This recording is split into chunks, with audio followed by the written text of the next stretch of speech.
Olá, queridos amigas e amigos. Grande alegria poder fazer parte desse grande evento da Escola Superior da Advocacia.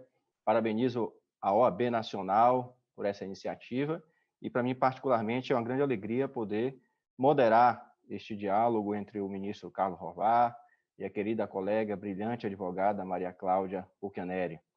E hoje nós vamos falar sobre a retrospectiva das eleições de 2020. Vamos pensar o direito eleitoral como manifestação agora nas últimas eleições de 2020 e, claro, com pessoas que foram agentes, porque agentes na história, no tempo, desse processo eleitoral tão desafiador. Então, vamos conversar hoje, começando pelo ministro Carlos Horvar, a quem eu cumprimento e agradeço por aceitar o convite. Ele que é professor doutor de Direito Constitucional da Faculdade de Direito da USP, ministro do Tribunal Superior e advogado em Brasília.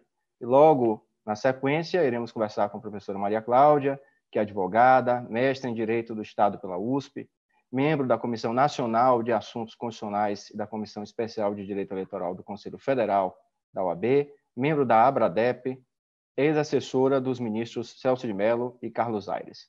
Ministro Carlos Horvar, seja bem-vindo, com a palavra. Muito boa tarde a todos, e eu devo, de início, dizer que para mim é uma alegria muito grande participar desse evento, que é mais um evento de grande repercussão e de grande importância promovido pela Escola Superior da Advocacia do Conselho Federal da Ordem dos Advogados do Brasil. Nós, advogados, temos na ESA uma referência muito grande de aperfeiçoamento, de debate e de construção do pensamento jurídico brasileiro. De modo que, para mim, repito, é uma alegria, é uma honra participar desse evento de retrospectiva jurídica do ano de 2020. Um ano tão especial, um ano tão atípico, um ano em que, de fato, nós passamos por grandes revoluções que não deixaram de atingir, evidentemente, o direito e, mais especificamente, o direito eleitoral. Em segundo lugar, eu gostaria de dizer que, para mim, é uma alegria muito grande participar especificamente desse painel, sob coordenação do Dr. Tiago Aires e na companhia da doutora Maria Cláudia Pucchianeri. Dr. Tiago é um destacado advogado eleitoralista, cuja atuação eficiente, cuja atuação brilhante eu tive a oportunidade de acompanhar muito de perto na época em que atuei como juiz auxiliar da propaganda das eleições presidenciais de 2018, né? E a doutora Maria Cláudia eu conheço já há muitos anos, né? Desde a época em que Sua Excelência era estagiária do ministro Celso de Mello, né? Isso já aí há um bom tempo, né? Não muito, mas enfim, algum. E sei que a doutora Maria Cláudia, além de ser uma excepcional advogada, é também alguém que tem uma capacidade especial de pensar o direito e que tem ideias muito arrojadas, muito bem construídas e que ela defende sempre com uma eloquência e com uma propriedade especiais. E, dito isso, fazendo esse elogio à doutora Maria Cláudia, eu já deixo muito claro que a melhor parte dessa nossa conversa aqui vai ser a segunda, né? Aquela em que a doutora Maria Cláudia vai brilhar. Exatamente porque eu sempre digo, fazendo uma referência a uma conferência célebre do Max Weber, que é a política como profissão, né? Ou a política como vocação, como é traduzido para o português, em que o Weber distingue dois tipos de ética: a ética que ele chama da convicção e a ética da responsabilidade. E ele diz o seguinte: olha, aquelas pessoas que têm ideias e que podem defendê-las, como os professores que gozam de liberdade acadêmica, como os líderes sindicais, os líderes religiosos, essa ética é uma ética que é impregnada exclusivamente da convicção pessoal, daquilo que o indivíduo considera o correto e que se torna a sua grande bandeira. Entretanto, quando a pessoa passa a integrar instituições, passa a integrar ambientes que são coletivos e que demandam uma construção igualmente coletiva de conhecimento e de entendimento, ele precisa ter responsabilidade para com essas instituições, ele precisa ter exatamente um cuidado, uma prudência que decorre desse pertencimento a esferas outras. E aí a ética do estadista, a ética do magistrado, a ética, enfim, dessas pessoas que se associam a esses ambientes, é a ética da responsabilidade, né? Então, a minha análise aqui, pautada exatamente nessa ética da responsabilidade, será muito mais uma exposição quase descritiva das questões que me pareceram relevantes ao longo do ano de 2020 na jurisprudência do Tribunal Superior Eleitoral. Obviamente, sem deixar de lado algo que é evidente como relevante, que é exatamente o enfrentamento da pandemia de Covid-19 por parte da Justiça Eleitoral e o desenvolvimento, nesse contexto, de eleições municipais, tais quais as que tivemos nesse último ano de 2020. Então, a minha ideia aqui, e até isso é bom, a gente está fazendo uma retrospectiva, a retrospectiva não precisa ser original, obviamente, né? Retrospectiva é algo que é bastante simples. Eu vou fazer uma análise muito rápida dessa questão da pandemia. Vou mencionar dois aspectos que considero relevantes quanto ao funcionamento das eleições e quanto ao combate à desinformação. E depois vou destacar alguns poucos pontos que serão objeto, enfim, como eu disse, uma descrição para informar aqueles que nos assistem de como está, em alguns aspectos, a jurisprudência do Tribunal Superior Eleitoral hoje.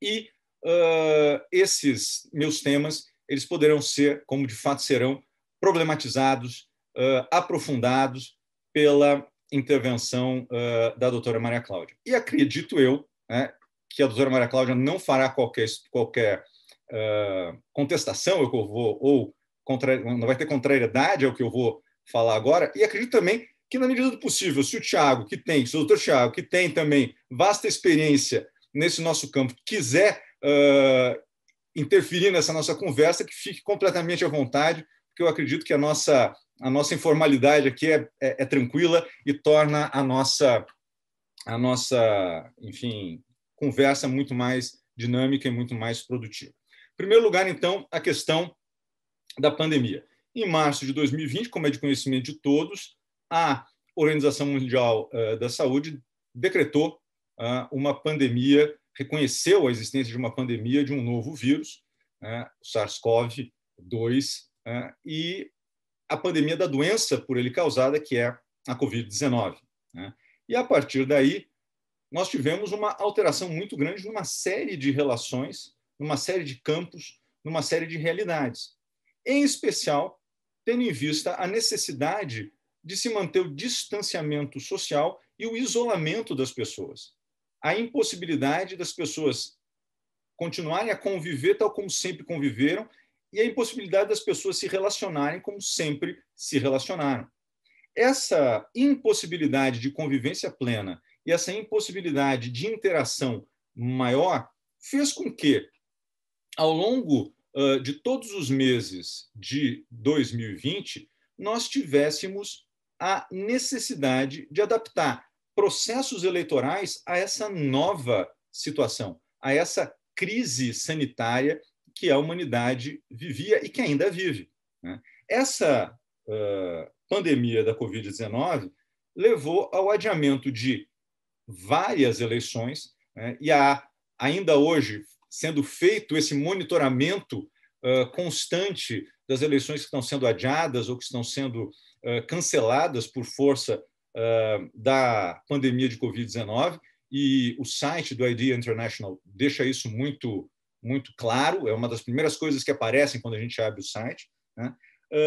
E, por outro lado, houve a necessidade de desenvolvimento de procedimentos especiais para a realização de eleições nesse contexto. E aí nós tivemos, num primeiro momento, uma eleição muito bem realizada na Coreia do Sul, que, inclusive, não registrou nenhum aumento no número de casos, não houve aí um agravamento da curva por conta da realização das eleições. E nós chegamos aqui no Brasil à necessidade de também, eventualmente, fazer esse adiamento e enfrentar esse problema. E aí, o Tribunal Superior Eleitoral se abriu para a sociedade civil, para o diálogo com diferentes agentes que participaram desse processo, a começar pela sociedade científica, pela comunidade científica brasileira, e aí cientistas de diferentes setores e de diferentes formações participaram desse debate, os partidos políticos, diversos segmentos contribuíram para que o Tribunal Superior Eleitoral chegasse à conclusão que sim, era necessário adiar essa eleição. E, tendo em vista que a data das eleições no Brasil são fixadas pela Constituição, houve a necessidade de uma interação do ministro Luiz Roberto Barroso e do Tribunal como um todo com o Congresso Nacional para que fosse aprovada a emenda constitucional número 107, que permitiu que nós tivéssemos um adiamento, que as eleições fossem postergadas e que nós tivéssemos chance de levar para meados de novembro o pleito que ocorreria em início de outubro, o que permitiu que nós fizéssemos uma eleição num ambiente de pandemia bem mais arrefecida, de uma pandemia bem menos preocupante como aquela que talvez fosse presenciada se as eleições mantidas fossem em outubro. Além disso, nós tivemos uma série de procedimentos nas eleições que viabilizaram a segurança de todos aqueles que delas participaram, sejam os mesários, sejam os servidores da Justiça Eleitoral, sejam os eleitores que acorreram às urnas para decidir o destino dos seus municípios. E aí o Tribunal Superior Eleitoral editou um protocolo de segurança sanitária que foi rigorosamente seguido, e isso é algo que orgulha a Justiça Eleitoral e orgulha a sociedade brasileira como um todo. Nós tivemos eleições bastante seguras e que foram, como tal, reconhecidas, inclusive, pela observação internacional que nós tivemos nesse ano, assim como tivemos em 2018, da Organização dos Estados Americanos. No âmbito dessas eleições de 2020, nós tivemos também a aplicação de um programa piloto do Tribunal Superior Eleitoral para a discussão de inovações tecnológicas para as eleições. Isso é algo extremamente interessante que eu registro aqui e que talvez tenha sido pouco divulgado ou é de conhecimento bastante restrito. O Tribunal Superior Eleitoral abriu um edital chamando a comunidade de tecnologia da informação para apresentar soluções alternativas à urna eletrônica que nós temos já há mais de 20 anos. E nesse âmbito, no âmbito dessa convocação, foram feitas demonstrações em 4 cidades brasileiras, entre as quais aqui perto de Brasília, em Valparaíso, onde essas entidades apresentaram diferentes formas de votação para que nós tenhamos aí alternativas, como eu disse, à urna eletrônica, abrindo espaço para uma discussão muito relevante, que é a discussão do incremento da tecnologia da informação que nós utilizamos no âmbito das eleições brasileiras. E, para encerrar essa parte de pandemia e de parte mais administrativa das eleições, porque eu já tenho aqui 12 minutos falando, e é muita coisa, eu devo destacar que, tal como nós fizemos em 2018, o Tribunal Superior Eleitoral desenvolveu e incrementou ainda mais o seu programa de combate à desinformação, fazendo uma série de convênios com diferentes entidades da sociedade civil, com as plataformas de internet, abrindo canais de fact-checking no site do próprio Tribunal Superior Eleitoral e revolucionando, inclusive, na linguagem de comunicação com a população.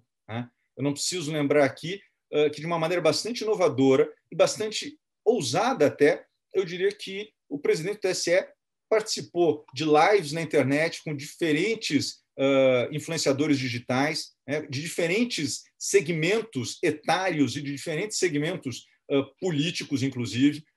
O presidente do Tribunal Superior Eleitoral gravou mensagens para o TikTok, algo que é também de grande alcance, especialmente numa camada, numa faixa etária do eleitorado, a partir dos 16 anos, de modo que o tribunal se preocupou muitíssimo com essa questão da desinformação e com levar a informação correta para os eleitores, levar os dados que são relevantes para que a pessoa possa tomar sua decisão política de maneira consciente e de maneira bastante livre, né? Feitas essas observações gerais, eu vou mencionar alguns poucos casos que eu considerei relevantes, tentando fazer um resumo do mais objetivo possível, já que o meu tempo é curto. E, como eu disse, a parte mais interessante dessa nossa discussão vem logo mais. Em primeiro lugar, eu gostaria de destacar uma decisão, e antes de iniciar especificamente essa decisão, eu gostaria de dizer o seguinte: se a gente fizer uma análise dos casos mais relevantes do tribunal nesse ano de 2020, eu diria que o tribunal adotou uma postura bastante libertária. Eu acho que o tribunal adotou uma postura que protege os direitos fundamentais, que protege a cidadania, que protege os direitos políticos do cidadão. E esses exemplos aqui que eu destaquei levam mais ou menos à compreensão disso, né? De que o tribunal se preocupou em garantir os direitos fundamentais políticos, garantir de maneira livre o exercício da cidadania e de dar meios para que a cidadania possa atuar de maneira igualmente desembaraçada, igualmente livre. Primeiro caso que eu vou destacar aqui é um caso que já foi objeto de discussão anterior no Tribunal Superior Eleitoral, mas que esse ano voltou em mais de um caso de maneira forte, que é o relacionado à interpretação da linha L do inciso 2º do artigo 1º da Lei Complementar 64, tal como introduzido esse dispositivo pela Lei da Ficha Limpa, que é a inelegibilidade por condenação em ação de improbidade administrativa, a velha discussão se eu preciso ter a lesão ao patrimônio e o enriquecimento ilícito, como a jurisprudência sempre afirmou, ou, tal como proposto em diferentes casos ao longo desse ano, eu destaquei um aqui, que é o mais recente, que é o RESP 0600-18198, de dezembro desse ano de 2020, o julgamento foi concluído, que tinha a relatoria do ministro Edson Fachin. E o ministro Edson Fachin, seguindo a reiterada posição do Ministério Público Eleitoral, disse que o E desse dispositivo poderia ser interpretado, ou deveria, melhor dizendo, ser interpretado como ou, né? Que, na verdade, quando a lei dizia que eu preciso para a inelegibilidade a lesão e o enriquecimento, poderia ser uma ou outra, porque ambas seriam graves. O ministro Fachin disse que essa interpretação de que os requisitos eles não são cumulativos, diz o ministro Fachin que encontra, abre aspas, sólido respaldo na hermenêutica constitucional, né? E nisso, o ministro Fachin foi seguido pelo ministro Alexandre de Moraes. Entretanto, repito, naquela linha que já havia destacado aqui eu, de proteção das liberdades, de proteção do direito fundamental político de elegibilidade, de cidadania passiva, o Tribunal Superior Eleitoral, seguindo aí a divergência que foi aberta nesse caso específico pelo ministro Tarcísio Vieira de Carvalho Neto, num voto vista, reafirmou que, para o caso específico da inelegibilidade, tal como desejado pelo legislador, eu preciso ambos os requisitos. Eu preciso tanto o enriquecimento quanto a lesão ao erário. E nisso, o ministro Tarcísio foi seguido pelos ministros Sérgio Banhos, Luiz Felipe Salomão, Mauro Campbell e Luiz Roberto Barroso.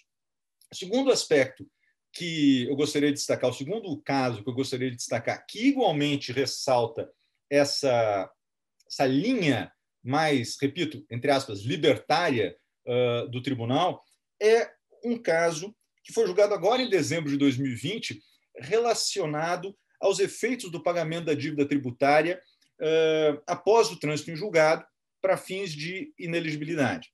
E é o RESP 0600-098-19, de que foi relator o ministro Tarcísio Vieira de Carvalho Neto. O caso é basicamente o seguinte: um cidadão foi condenado pelo crime de não recolhimento de contribuições previdenciárias. Essa condenação transitou em julgado e ele pretendia se candidatar. Meses antes do registro da candidatura, ele pagou a dívida tributária. Pagou a dívida tributária na forma do artigo 9º, parágrafo 2º da Lei 10.684, de 2003, que prevê a extinção da punibilidade pelo pagamento da dívida a qualquer tempo. né? E aí a discussão que se colocou no tribunal era a seguinte: esse pagamento, a qualquer tempo, extingue a punibilidade, inclusive para fins de inelegibilidade, inclusive para fins de condenações que já transitaram em julgado, né? Ele que era ficha limpa, ficha suja, se torna ficha limpa pelo simples fato de ter efetuado o pagamento na forma do artigo 9º, parágrafo 2º do artigo da Lei 10.684. E aí o ministro Tarcísio entendeu que sim, né? Que atinge a inelegibilidade, e nisso ele foi acompanhado pelo ministro Salomão, pelo ministro Campbell e por mim, né? Que entendi que a teleologia da norma indicava, assim, essa abertura maior a privilegiar o direito fundamental da cidadania passiva. E ficaram vencidos os ministros Alexandre de Moraes, Edson Fachin e Luiz Roberto Barroso. Eu gostaria de mencionar ainda, mais uma vez nessa linha de abertura libertária, o caso da realização de lives para arrecadação de fundos para campanhas, né? O caso famoso da live do Caetano Veloso buscando recursos para a campanha a prefeito de Porto Alegre da Manuela Ávila, né? E essa é a tutela cautelar 0601-600-03, de relatoria do ministro Luiz Felipe Salomão, que foi julgada em novembro de 2020, né? E aí a pergunta era, né, pode haver uma live na internet de um cantor famoso, pode uma live com essa natureza ser equiparada a um showmício para fins da vedação constante na lei das eleições, né? O Tribunal Regional Eleitoral do Rio Grande do Sul proibiu a realização da live. Proibiu a realização da live exatamente no pressuposto de que essa live ela poderia assumir um caráter de propaganda eleitoral, poderia assumir as características de um showmício. E, entretanto, o ministro Luiz Felipe Salomão, que foi acompanhado pela maioria dos membros do tribunal, vencido somente o ministro Mauro Campbell Marques, o ministro Luiz Felipe Salomão destacou que, em primeiro lugar, não pode haver censura prévia, a gente não pode pressupor que a live descambará para um ato de propaganda eleitoral, né? E, em segundo lugar, tal como previsto na própria lei das eleições, as campanhas elas podem organizar eventos de diferentes naturezas para as eleições, para arrecadar recursos, para arrecadar fundo para as eleições. De modo que, tendo em vista esse ambiente de liberdade que existe na internet e o fato de que eu não posso ter censura prévia e proibir algo por presunção, né, houve aqui a autorização desse evento, que acabou transcorrendo sem maiores percalços eleitorais. A gente não pode confundir isso, e aqui eu vou fazer uma breve ressalva, com aquilo que o tribunal chamou de live-mício, né, em agosto ou junho desse ano. Não me recordo especificamente qual foi o mês. Também numa consulta de relatoria do ministro Luiz Felipe Salomão, a consulta 0601-243, né, o tribunal entendeu ser vedada a participação de candidatos em lives de cantores, em lives de artistas. Exatamente lá porque a regra do artigo 39, parágrafo 7º da Lei 9.504 proíbe showmícios e eventos assemelhados, né? E aí uma live com o candidato envolve, obviamente, um contexto eleitoral que tem a potencialidade de atingir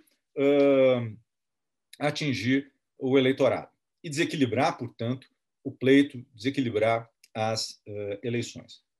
Mais um exemplo dessa jurisprudência, repito, libertária do tribunal, é um caso extremamente interessante, que gerou uma discussão muito boa no tribunal, que é exatamente o uso do nome do adversário político como palavra-chave nos buscadores de internet, né? E esse é o caso que foi apreciado pelo tribunal no recurso especial eleitoral 065310-76, de relatoria do ministro Sérgio Banhos, e depois foi confirmado esse entendimento agora há pouco, no final do ano, aliás, agora há pouco esse ano, inclusive, desculpem, no RESP 0605-327. Né? O primeiro caso desse foi julgado em outubro do ano passado e envolvia a seguinte situação, para ser muito rápido. Dizer assim, a pessoa botava o nome do candidato a senador pelo PSDB, Ricardo Trípoli, no Google, e a primeira coisa que aparecia como anúncio patrocinado, como, enfim, informação patrocinada, era a seguinte frase: procurando Ricardo Trípoli, conheça Gilmar Tato, que era o candidato a senador do PT. E aí a discussão que se colocou era a seguinte: isso viola o artigo 57C da Lei das Eleições, tanto o caput quanto o parágrafo 3º, que permite o impulsionamento na internet, mas diz que esse impulsionamento tem que ser exclusivamente para falar bem do candidato, em favor do candidato, que não pode haver impulsionamento de matérias, entre aspas, negativas, né? Aqui, mais uma vez, repito, privilegiando a liberdade desse ambiente especial de expressão das ideias que é a internet, o tribunal entendeu que esse mecanismo não era um mecanismo por si só deletério, não era um compromisso por si só viciado e que era contrário e que trazia em si uma propaganda negativa, né? Aqui se tinha, sim, a possibilidade de recursos, de utilização de recursos de marketing, né? Permitindo, portanto, que esse tipo de impulsionamento fosse feito. E aí a maioria registrou, inclusive, e do primeiro julgamento eu participei na maioria, a maioria registrou que não se pode tutelar ao extremo o eleitor. O eleitor tem senso crítico. O eleitor tem condições de saber que aquilo é um anúncio, né?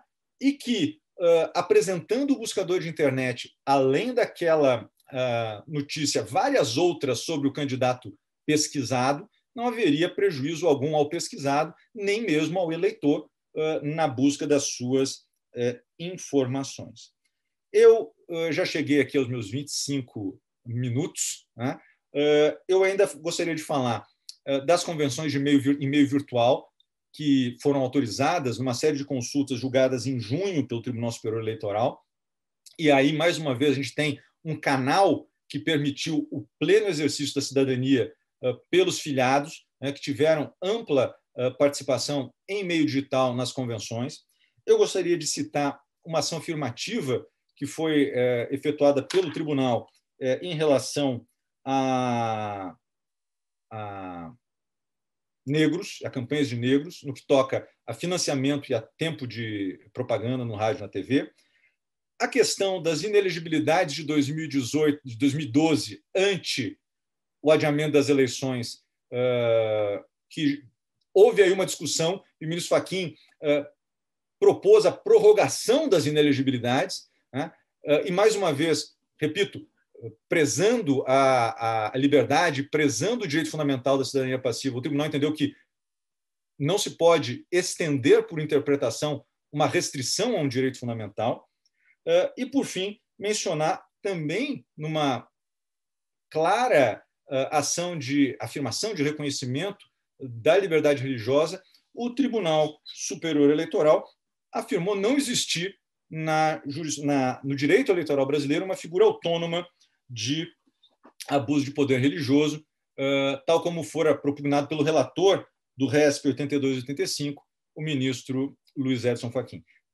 Pedindo perdão por ter passado aqui 2 minutos e 18 segundos do meu tempo, eu agradeço muitíssimo o convite da OAB e espero que essa breve resenha tenha servido para ilustrar o ano tão peculiar que tivemos de 2020. Muito obrigado.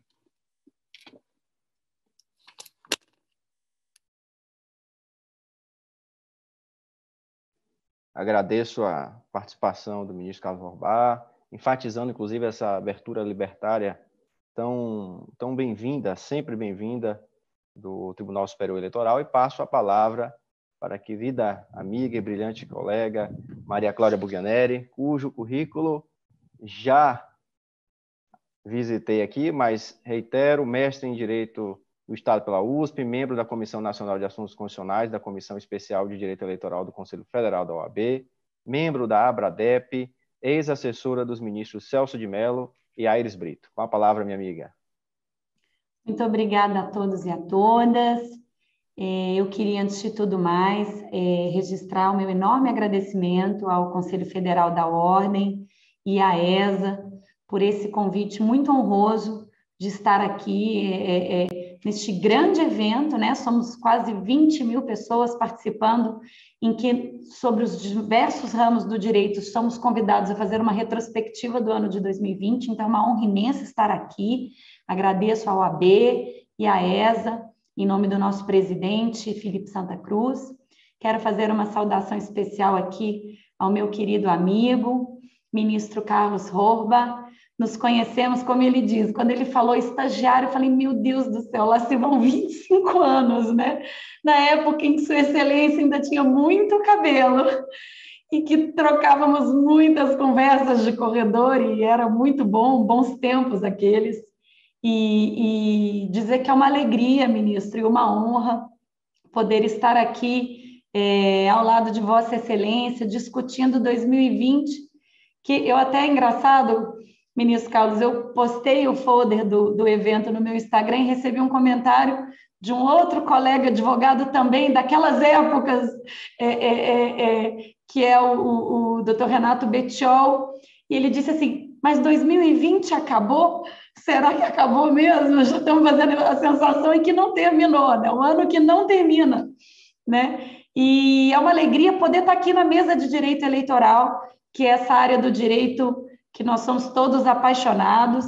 Quero agradecer e saudar aqui o nosso presidente, querido amigo doutor Tiago Aires, expoente da advocacia baiana, uma pessoa muito querida, reconhecida aqui em Brasília por sua competência, por sua galhardia, por sua amizade, pelo trabalho que desempenhou e desempenha. Então, eu não poderia estar em melhor companhia, ladeada pelo ministro e pelo meu querido amigo Tiago Aires. Então, é uma alegria imensa, uma honra enorme. Então, o ministro Carlos até falou, né, que ele, como membro do TSE, vai seguir ali a ética da responsabilidade. A gente sempre lembra muito do Fernando Henrique Cardoso, né, quando trouxe essa dicotomia de Max Weber da ética da convicção e da ética da responsabilidade. Mas eu também aqui, ladeada do meu querido ministro, também vou exercer a ética da responsabilidade, serei muito cautelosa com as críticas ao tribunal, que de fato justiça seja feita. Tem tido sim, o ministro falou muito bem, teve um 2020 muito progressista, com uma jurisprudência de fato que preserva e homenageia, acima de tudo, a preservação dos direitos fundamentais, da capacidade eleitoral passiva, uma intervenção judicial mais cirúrgica, mais seletiva em tema de direitos políticos e de cassação de mandatos políticos, que é, por natureza, né, a matéria sobre a qual a justiça eleitoral se debruça, é uma justiça essencialmente por vocação contra-majoritária, quando analisa a normalidade e legitimidade do pleito, sempre com risco de determinar a realização de novas eleições, desconstituindo a vontade externada, a soberania das urnas. Então, a justiça é, por excelência, contra-majoritária no exercício da atividade jurisdicional, e até por isso, por essa vocação contra-majoritária, exige-se, cobra-se da justiça eleitoral um ônus de fundamentação dos seus julgados ainda mais qualificado. E o que a gente viu, justiça seja feita em 2020, foi um tribunal muito progressista em seus julgados e, por outro lado, como também disse o ministro Carlos, um tribunal que brilhou na condução de um processo eleitoral no meio de uma pandemia. Quando olhamos para o lado, vimos que esta foi uma realidade que impactou diversos países no mundo, e daqui a pouco, não sei, ministro, esse é um tema, como disse, 2020 ainda não terminou. Esse é um tema que o TSE pode vir a ser convidado a se pronunciar novamente.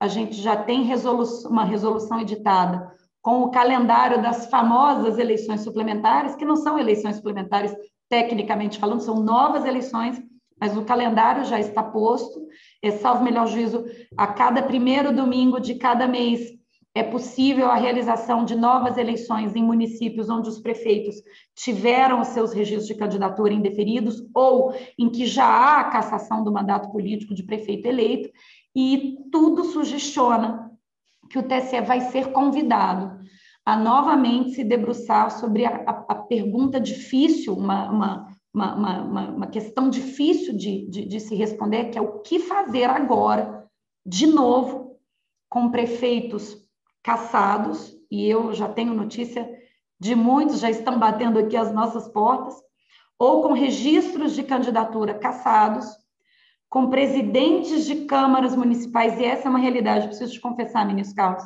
que me incomoda imensamente. Eu acho que a pior solução possível para essa situação é a perpetuação no poder de pessoas que sequer se colocaram ao eleitorado como candidatas à chefia do Poder Executivo, são membros do Legislativo, eleitos por um modelo, um sistema de votação completamente diferente, que é o proporcional. Além de tudo, eleitos internamente para presidir a respectiva casa legislativa. Portanto, entendo com todas as vênias, a despeito de figurarem na ordem natural de substituição e sucessão dos chefes do Poder Executivo, mas é a solução temporária mais indesejável, porque essas pessoas não estão lá para ocuparem a chefia do Executivo por muito tempo, não estão constitucionalmente legitimadas a se perpetuarem na chefia do Poder Executivo, mas temos muitos e muitos vereadores já chefiando executivos municipais e temos uma pandemia que se agravou, lamentavelmente a segunda onda veio, e eleições que agora em março, no primeiro domingo, a gente já tem calendário de eleição municipal, com muitos municípios Brasil afora decretando lockdown, fechando absolutamente tudo, estados decretando toque de recolher em determinados horários. Acho que o tribunal, infelizmente, a gente não esperava que a pandemia se arrastasse por tanto tempo, mas infelizmente 2020 não acabou e o tribunal tem um encontro marcado com esse problema, porque depois de março temos eleições, calendário para novas eleições em abril, e só Deus sabe em que situação encontraremos de saúde pública daqui até lá. E aí fica a pergunta, a gente sabe, esse é um ponto que o ministro não explorou, mas o TSE, o ano passado, numa jurisprudência de crise, como disse muito bem o ministro Barroso, optou por não afastar do mandato chefes do Executivo devidamente eleitos, a despeito da ordem de cassação, então eles estavam cassados, estavam inelegíveis, mas acabaram ficando na chefia do Executivo sem prejuízo da ordem de cassação, justamente para evitar uma sucessiva alternância do Poder Executivo no momento em que os municípios precisam mesmo de uma continuidade administrativa, dada a questão da saúde pública, e considerada também a dificuldade em se realizarem eleições suplementares no meio de uma pandemia. Como a pandemia hoje está muito pior do que estava em novembro do ano passado, em outubro do ano passado, em julho do ano passado, que foi quando esta jurisprudência de crise se firmou, é possível que este seja um tema que o Tribunal Superior Eleitoral volte a enfrentar novamente, e já avanço aqui no meu ponto de vista, que seja qual for a solução que o tribunal venha a conceber, e aí é muito uma ética de responsabilidade, porque são valores em conflito e uma situação de difícil solução, e algo que escapa ao nosso controle, que é uma pandemia global, mas já avanço que qualquer solução que descambe na eternização, na chefia do Executivo, de pessoas que sequer se apresentaram à população para tanto, me parece que num cenário, digamos assim, de gradações de inconstitucionalidade, esse cenário seria aquele que mais me incomoda, sabendo, certo, que não há solução ótima numa situação como essa. Avançando também, e veja, a pandemia, a própria exposição do ministro Carlos revela muito isso. O ministro falou de convenções virtuais, de live mício, de evento de arrecadação virtual, de votações por meio digital, dando um passo a mais, mais à frente na evolução tecnológica do nosso processo eleitoral. Isso tudo muito amarrado à realidade da pandemia. Então, a pandemia impactou mesmo o dia a dia das eleições, ocupou o TSE, e aqui devemos reconhecer que, pessoalmente, entendo que todas as soluções adotadas, em todos esses precedentes que o ministro citou, foram, de fato, as soluções dentro do contexto, as melhores possíveis de serem adotadas. Aqui, faço um pequeno parênteses, sobre esse passo que a Justiça Eleitoral, sob a condução do ministro Barroso, dá no sentido de eleições digitais mesmo, a gente sair do modelo de urna eletrônica e caminhar para um processo de votação pela internet e projetos pilotos que foram apresentados nesse pleito. Isso é algo que aqui faça o merchan da Abradep, em que a Abradep também está se debruçando muito, fechou um convênio com a IDEA, fizemos alguns debates, recebemos o pessoal da Estônia, que é um país que é tido como modelo, né, de eleição pela internet. Existem inúmeras modalidades possíveis, existe uma empresa que fornece o modelo para a Estônia, que também se apresentou para nós, e isso passa não apenas por você votar pelo celular, por um aplicativo, há também possibilidades de cabines coletivas de votação, grandes ginásios, com uma internet ligada, fornecida e vinculada pela Justiça Eleitoral, as pessoas vão até esses lugares enormes, coletivos, podem ser praças, acessam a internet, no momento em que acessam, isso abre o aplicativo de voto e a pessoa vota só estando ali, ela precisa estar ali, isso facilita a identificação visual por câmeras, a identificação precisa do eleitor, como é um ambiente definido, a despeito de grande, isso facilita o controle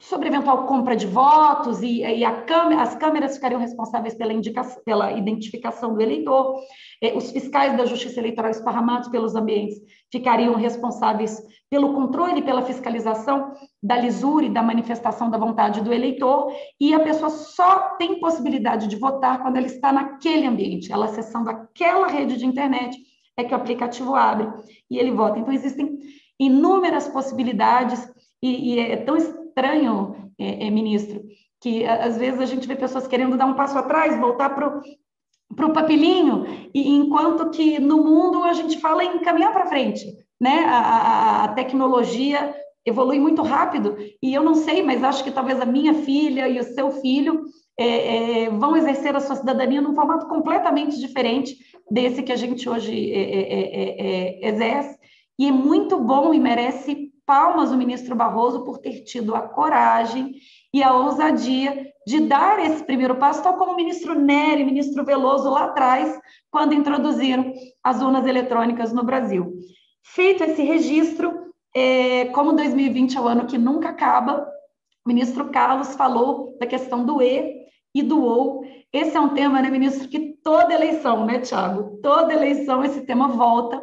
Existe, parece que uma orientação da própria Procuradoria-Geral Eleitoral, o Ministério Público não se conforma com o entendimento de que os requisitos são cumulativos para fins de inelegibilidade, então, todo ano, a matéria volta, sempre com uma possibilidade de alteração de jurisprudência, que foi algo que acho que o ministro Barroso até falou nesse julgamento do EIDO, que ainda que se cogitasse de qualquer alteração, isso teria que valer apenas para as próximas, mas essa sinalização também não veio.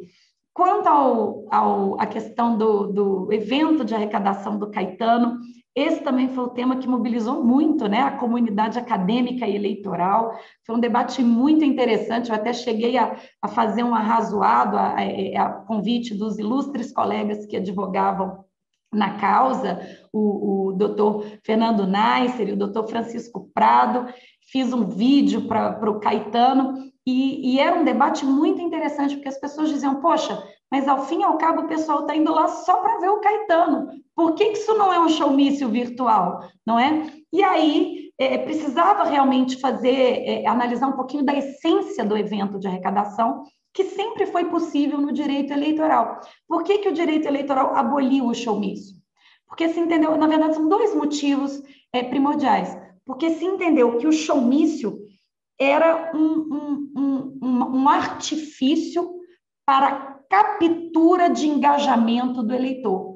Aquele eleitor que não iria ouvir aquele candidato, que não queria ir lá ouvir aquelas propostas, conhecer aquele sujeito, ela vai só pelo show, mas no que ela vai pelo show, ela é exposta à mensagem eleitoral do candidato, que ordinariamente ela não receberia essa mensagem, porque ela não iria lá exclusivamente para vê-lo. E isso traz um comprometimento no voluntarismo, no aspecto da voluntariedade do engajamento eleitoral, e também traz um questionamento na perspectiva do abuso do poder econômico. Aquele que tem dinheiro para contratar um monte de artista vai, como consequência, submeter a sua mensagem a um número de eleitores que ordinariamente não estaria lá para ouvir. Então, há uma quebra do voluntarismo e há um risco de desigualação entre candidatos por conta do abuso do poder econômico.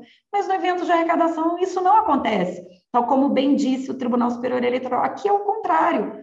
O eleitor é que procura para participar do ato e ele paga para isso. Então, não há uma quebra do voluntarismo, há um voluntarismo qualificado, porque o sujeito só vai lá e só entra pagando. É um estímulo à contribuição. Ele sabe que o dinheiro vai para o candidato e ele topa financiar aquele candidato, que é algo que a gente sempre fala que é desejável na política. A gente sempre lembra do caso piloto do Barack Obama, que conseguiu se eleger mediante doação de pessoas físicas numerosas. Então, esta é uma forma de fomentar a participação do indivíduo e participação qualificada, porque financeira, porque dói no bolso. E mais, o candidato não está lá, ele não participa e não tem mensagem eleitoral. Então, é um evento mesmo só para arrecadar, só vai quem quer e só entra pagando. Então, a gente não tem a ruptura do voluntarismo eleitoral, muito antes pelo contrário, a gente tem um engajamento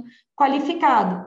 E aqui fica difícil cogitar de quebra de paridades, porque sempre há um artista apoiando cada um dos candidatos. Há artistas dos diversos espectros políticos e ideológicos, de sorte que sempre vai ser possível você trazer uma pessoa para contar uma história de livro, uma poetisa, um músico clássico, um cantor sertanejo ou Caetano Veloso, como uma forma de levantar recursos para aquele candidato. Um outro ponto, eu não estou marcando o meu tempo, mas se o Tiago não puxou minha orelha, é que eu gostaria de comentar, é aqui também, como disse o ministro Carlos, o abuso do poder religioso, que é um tema da minha especial predileção, que o TSE enfrentou realmente o ano passado, entendeu que não existe a figura típica do abuso do poder religioso, que de fato é preciso enquadrar a conduta questionada nas modalidades clássicas de abuso de poder, ou é abuso de poder econômico, ou é abuso de poder político, não existe a figura autônoma, mas como a gente volta para o começo, né, ministro, 2020 é um ano que não acabou, e o TSE está julgando um processo agora, tem um pedido de vista do ministro Alexandre, em que esse tema volta à discussão, e que muito embora não se esteja discutindo a figura autônoma, eu entendo com todo respeito que ali sim, o que está em discussão é se existe o abuso do poder religioso como figura autônoma. E por quê? Porque como não há quantificação daqueles dois eventos internos da igreja, porque não eram cultos, não eram eventos abertos, esse caso que o TSE está se debruçando, eram duas reuniões internas na igreja, onde foram proferidas frases que se entendeu com conteúdo eleitoral, e daí a glosa, e daí a ideia de abuso de poder, no entanto, não se quantificou. Quanto é que custou, se as falas têm um tamanho que comprometeu o evento todo, quanto que custou para organizar, quem é que custeou, quantas pessoas foram atingidas pelas manifestações tidas como irregulares. Como nada disso está em discussão, eu não consigo reduzir ao abuso do poder econômico. Então, lateralmente, eu tenho de novo, saindo pela porta e voltando pela janela, o debate sobre se a figura do abuso do poder religioso existe de forma autônoma ou não. Por fim, Tiago, um tema que eu também queria trazer, que não é um tema, não foi uma decisão do Tribunal Superior Eleitoral, e sim do Supremo Tribunal Federal, mas que foi uma decisão que impactou muito as eleições, foi a liminar dada pelo ministro Cássio, numa ação direta de inconstitucionalidade movida pelo PDT, sob patrocínio da minha querida amiga doutora Ezequiele Barros, questionando a linha E da lei da ficha limpa, que diz o seguinte, que estão inelegíveis os que forem condenados em decisão transitada em julgado ou proferida por órgão judicial colegiado, desde a condenação até o transcurso do prazo de 8 anos após o cumprimento da pena, pelos seguintes crimes. É a inelegibilidade por condenação criminal, que é uma inelegibilidade que começa a correr do acórdão e corre, e não para de correr, e que segue correndo até mais 8 anos depois do cumprimento da pena, com o que eu posso ter uma inelegibilidade de 20, de 18, de 15 anos, porque nós sabemos que desde a prolação do acórdão de segunda instância até a formação da coisa julgada para o início do cumprimento da pena, o tempo compreendido entre o início da inelegibilidade e o início do cumprimento da pena é incerto. E esse tema já havia sido submetido tanto ao TSE, que tem uma súmula a respeito, quanto ao Supremo, que era imperiosa a aplicação do Instituto Mutatis Mutandis da detração. Ou seja, se o sujeito começou a cumprir a pena do acórdão de segunda instância e ele ficou inelegível por 5 anos, então, depois do cumprimento da pena, restariam apenas mais 3, porque, do contrário, eu tenho quase que uma pena de banimento, eu tenho uma inelegibilidade em aberto, que até quebra o sistema da lei da ficha limpa, porque a lei da ficha limpa, quando ela rompeu, nós que somos mais antigos no eleitoral, né, ministro? O parâmetro dos 3 anos, que não pegava ninguém, porque as eleições acontecem de 4 em 4, como, ao romper o parâmetro dos 3, a lógica que perpassa a lei complementar 64/90, que é a lei da ficha limpa, é a lógica dos 8 anos, 2 mandatos. Mas a redação da linha, nesses termos, não são 8 anos, não são 2 mandatos, são 15, 16, 17, 20 anos.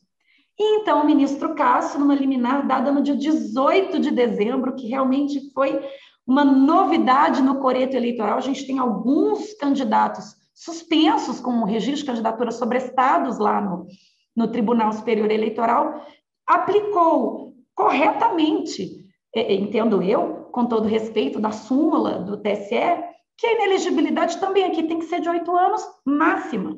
Eu não posso ter de 10, 12, 14 ou 15. E que, portanto, eu tenho que decotar o período de inelegibilidade já cumprido pela pessoa desde a condenação de segunda instância. Minha única reserva a essa decisão, aqui, que poderia dizer assim, primeiro foi com a concessão da liminar com força retroativa, porque, a bem da verdade, ao aplicar a processos de registro que se começaram antes, eu teria uma liminar em ação direta de inconstitucionalidade, porque as liminares, em regra, elas são dadas com força prospectiva pela lei da ação direta de inconstitucionalidade, mas ao apanhar registros de candidatura formulados anteriormente, ela teria, salvo melhor juízo, uma força pretérita. E a minha outra reserva é que esta mesma interpretação tem que ser dada à linha L, que é a linha da improbidade administrativa, que tem idêntica redação e que gera idênticos problemas. Uma pessoa condenada por improbidade administrativa, ele fica inelegível a partir do acórdão de segunda instância até perder de vista, porque os 8 anos vão ser reiniciados depois do cumprimento da pena, sem o decote daquele período já cumprido. Então, acho que até por identidade de fundamentação, por identidade de redação dos dispositivos, nós sabemos que a transcendência dos fundamentos determinantes não é uma tese que vem sendo encampada, mas por própria lógica sistemática da lei, caso o Supremo venha a referendar a decisão do ministro Cássio, que, volto a dizer, esse tema era quase que uma unanimidade entre os advogados, todo mundo se incomodava muito com essa inelegibilidade que durava 15, 16, 17, 18 anos. Isso é uma quebra no nosso sistema, né? É uma inconstitucionalidade por desproporção, salvo melhor juízo, muito evidente. E o ministro Cássio, muito corajosamente, se dispôs a rever essa matéria, que é uma temática muito importante em tema de direitos fundamentais, especialmente no momento, como diz o ministro Carlos, em que o tribunal tem prestigiado mesmo a capacidade eleitoral passiva. Então, acho que essa mesma orientação tinha também que ser aplicada à linha da improbidade administrativa. Não sei se ainda me resta algum tempo. Tiago, ainda tem algum tempo? Não. Já não finalizamos, infelizmente. Vamos ter que formatar depois o evento, porque é impossível encurtar essa participação da professora Maria Cláudia. Mas então assim, é isso. Esses eram alguns temas. Realmente, 2020 foi um ano atípico, excepcional.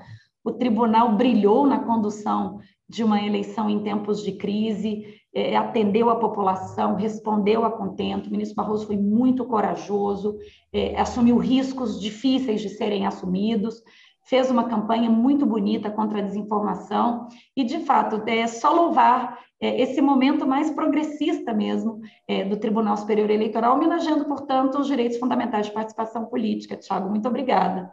Eu que agradeço, professora, querida amiga Maria Cláudia, querido ministro Carlos Horva, e mais uma vez parabenizando a OAB Nacional, a ESA, pela iniciativa, que demonstra sintonia com a importância do momento pelo qual todos passamos. Agora abro o caminho aqui para a discussão sobre a retrospectiva em matéria de direito do trabalho. Vamos ouvir aqui os professores Carla Romar e Jorge Bolsinhas Filho, com a moderação de Eduardo Pragmácio. Um grande abraço e obrigado pela participação de quase 20 mil inscritos. Um grande evento, sem dúvida alguma.